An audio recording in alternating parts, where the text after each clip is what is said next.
All of these arguments, by the way, look like this. X looks created. Whatever it is, the eye, the universe, planet, DNA. I can't think of how X was created naturally, therefore X was created supernaturally. Well, it's not really an appeal to the supernatural. It really is an appeal to the natural. It is extremely natural to assume that, for instance, this desk was created by a carpenter.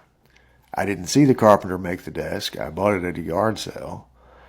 I don't know how the desk came to be at the yard sale. I didn't see any of that, but nonetheless, it is a natural assumption to conclude that the desk was made by a carpenter.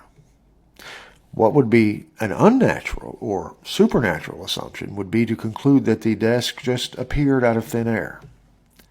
Something from something is a natural conclusion. Something from nothing is a supernatural conclusion. Newton has a famous quote in which he talks about the stunning alignment of all the planets in this flat plane, the plane of the ecliptic.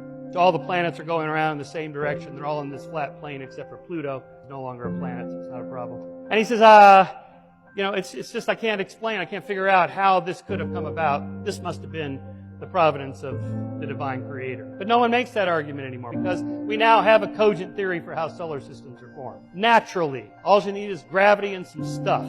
Right. All you need to get stuff is stuff.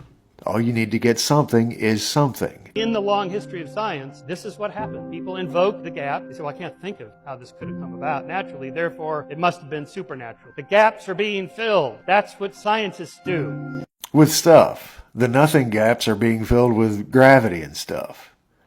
That leaves a pretty big gap when you think about it. Like, where did the stuff come from? This is the kind of depraved, illogical thinking of the unregenerate mind, according to Romans 1, who, having been given ample evidence of God's existence in stuff and gravity, for example, they suppress the truth in unrighteousness and choose to worship stuff and gravity rather than the Creator.